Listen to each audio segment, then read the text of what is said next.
বিচার বিভাগকে পরিপূর্ণ স্বাধীন করে সাজানোর যে পরিকল্পনা, এই পরিকল্পনা বাস্তবায়ন করা সম্ভব নয়। এই বিচার বিভাগের পরিপূর্ণ স্বাধীনতা বলতে বোঝায় তার একটি সেপারেট সেক্রেটারিয়েট প্রতিষ্ঠা করা, তাদের বদলি, পদোন্নতি, ছুটি এবং শৃঙ্খলা সব কিছুই সুপ্রিম কোর্টের উপর ন্যস্ত থাকবে। কিন্তু এখন আছে এটি মহামান্য রাষ্ট্রপতির উপর ন্যস্ত আছে। যদি সুপ্রিম কোর্টের উপর ন্যস্ত করা যায় তাহলে অধস্তন বিচারকদের উপরে সরকারের যে নিয়ন্ত্রণ থাকে, আইন মন্ত্রণালয় অতীতে অধস্তন বিচারকদের যেভাবে নিয়ন্ত্রণ করেছে, রায় দেওয়ার ক্ষেত্রে, তারিখ দেওয়ার ক্ষেত্রে, সাজা দেওয়ার ক্ষেত্রে, বদলি করার ক্ষেত্রে, এক জায়গা থেকে আরেক জায়গায় একটি রায় দিলে বান্দরবন খাগড়াছড়ি পাঠিয়ে দেওয়ার ক্ষেত্রে এই সকল ধরনের অসাংবিধানিক এবং স্বাধীনতা বিরোধী যে কর্মকাণ্ড তাদের করা হয়, এখান থেকে তাদেরকে মুক্ত করে দেওয়া প্রয়োজন।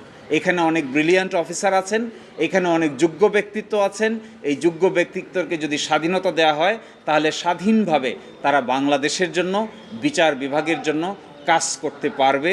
এ কথাই আমরা আজকে বলেছি। তার সাথে এটাও বলেছি যে এই কথা 116 অনুচ্ছেদ যে সংবিধানে থাকা উচিত নয়, এই কথা বলেছে আমাদের 5ম সংশোধনী মামলার রায়ে সুপ্রিম কোর্ট, বলেছে 16 সংশোধনী মামলার রায়ে সুপ্রিম কোর্ট, 13 সংশোধনী মামলার রায়ে সুপ্রিম কোর্ট এবং জাজেস কেসে সুপ্রিম কোর্ট সুনির্দিষ্টভাবে বলেছেন যে 116 অনুচ্ছেদের কারণে পরিপূর্ণ স্বাধীনতা দেওয়া সম্ভব নয়।